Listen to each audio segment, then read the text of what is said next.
Hi, this is River Audio, and today we are going to look at something quite important.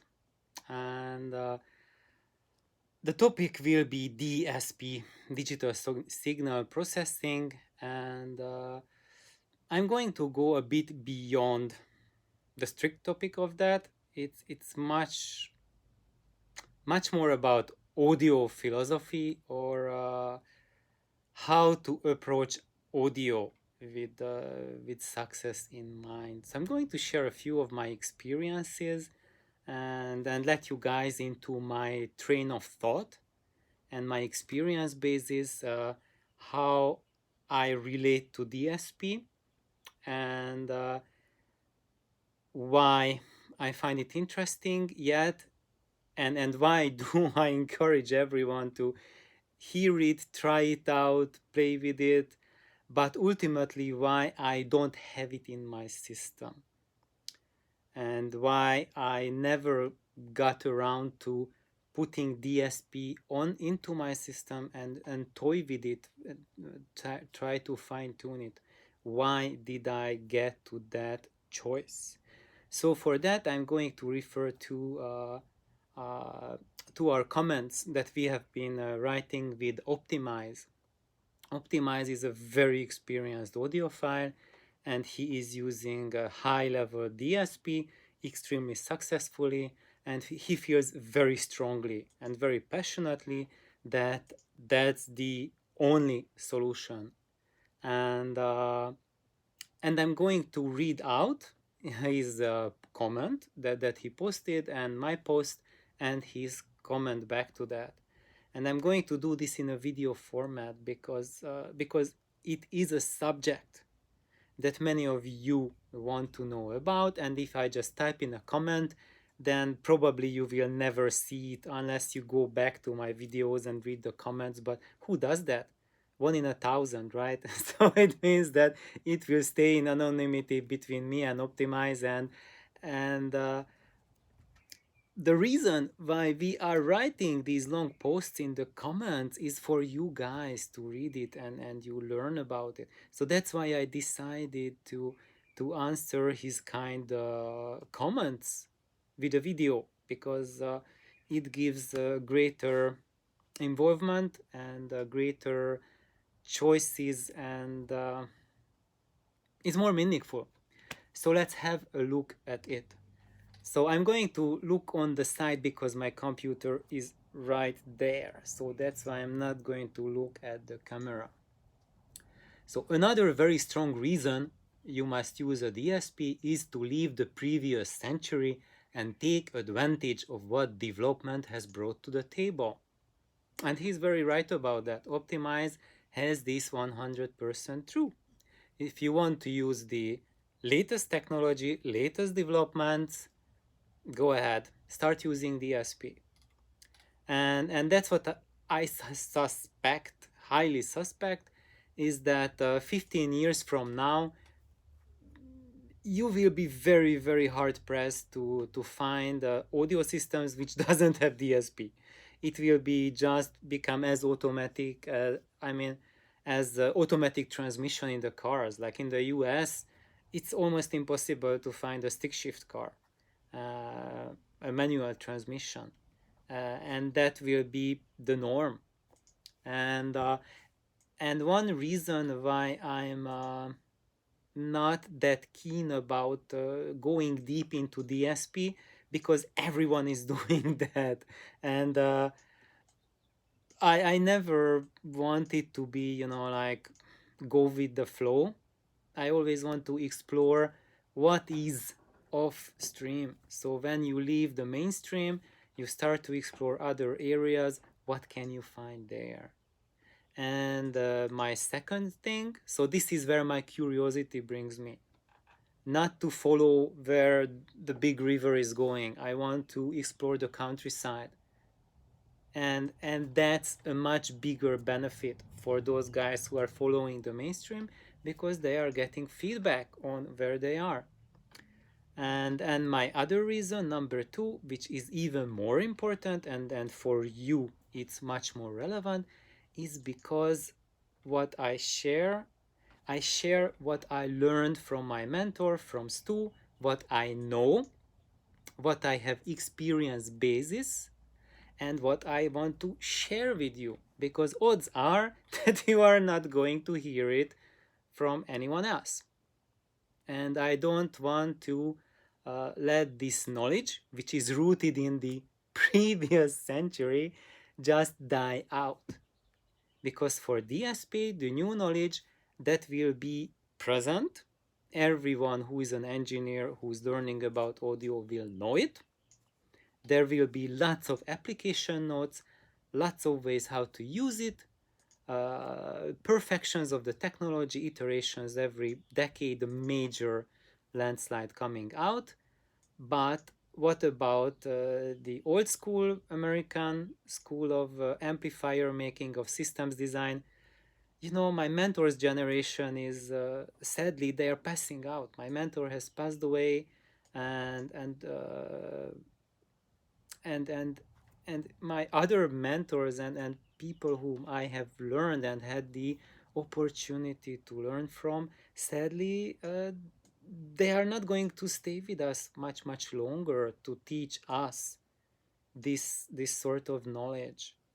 And I want to pass it on because it can bring a lot to the table, and it can bring something to the table that people are not familiar with. And this is what makes the difference for DIYers. So if you want to build yourself something, then I can share with you how to do it at a level that will level up your system building skill to a level that is not just competitive with a store-bought hi-fi chain, but you can surpass it, even far surpass it. And that's it. So that's my channel is about how to uh, learn the hard way, how to take the long road. You have to put in work. It's not just I'm giving you a magic pill, you swallow it and done. It's not like you get a magic box, you tune like the specific frequencies, you use a microphone and it gets rid of all your problems, done, gone. And by this I'm not knocking DSP or any modern technology. It's really helpful, and it does a much better job than 95% of store-bought mediocre old school stuff does. So it's a huge thing. But here's a but. Let's just continue with the email and I will share the but with you. So when DSP is optimized for a specific room and a specific amplifier, a chain, exactly as you said. So basically, with the DSP, you can optimize whatever system you have. It's universal. It's like a solution in a box that you can use for any system. And you don't have to be a wizard about it. Push a few buttons, set it up, done.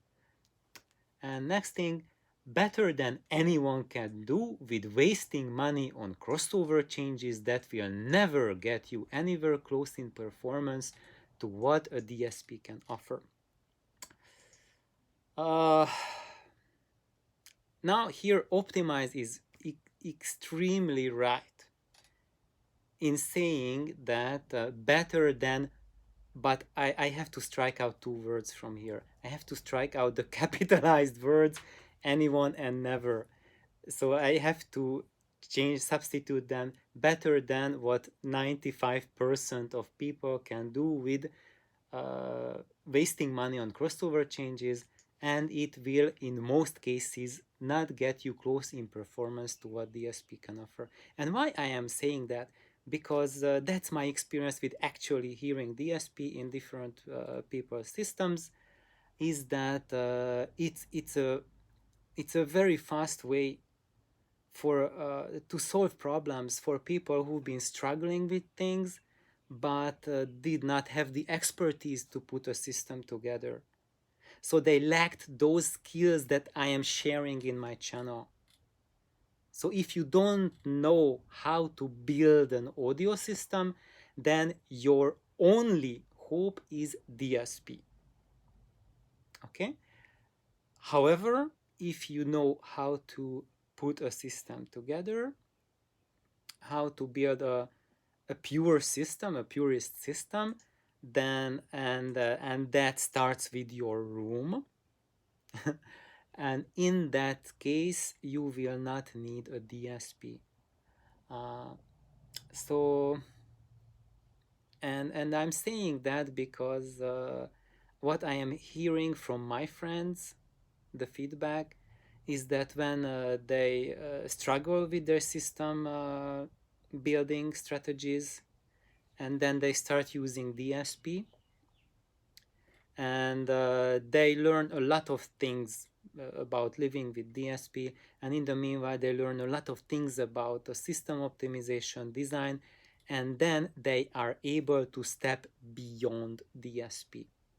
And when they step beyond DSP, they make some appropriate system changes that click the system together. So instead of a mixed system that has some purist elements and some complex element, they take out those elements that don't mix and match, and it's a pure purist chain. Then when you remove DSP, it can step to a higher level than what was previously possible with DSP.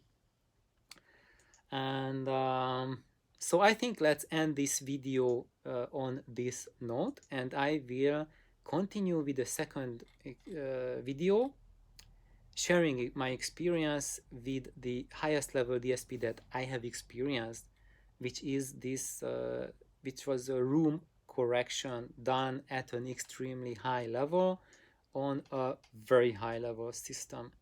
And we tried it out with the DSP on and also with DSP off. So that will be the topic of my next video. Bye bye.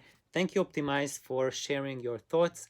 They are extremely valuable because you are providing a stark contrast to many of those things that I share. And it is very helpful because you have to provide a contrast.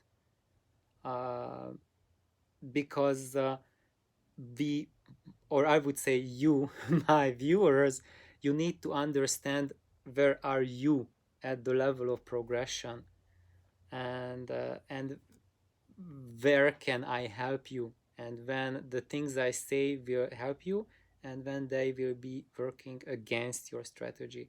So that's why I really recommend for everyone to watch those videos of mine, which are more like these philosophical ones on how to apply things. Because if you just watch a specific video about something specific, it might not apply to you. So what is the most valuable knowledge is to learn how to apply. So that was what philosophers and wise men have been struggling with throughout the whole written history of mankind, is that every big thinker was telling us it's not the information that's powerful, it's the knowledge how to use the information. And I think I have a few nuggets in my experience repertoire that I can share with you, how to make things better. I don't know the ultimate answers. I cannot answer every question. I haven't heard every audio gear. I don't have a solution for every problem in the universe, but I have had a fair share of my own challenges, and that's why I created my channel, on showing and demonstrating what those challenges were, did I overcome them, and how did that happen, and how can that help you. So thank you guys, have an awesome day, bye bye.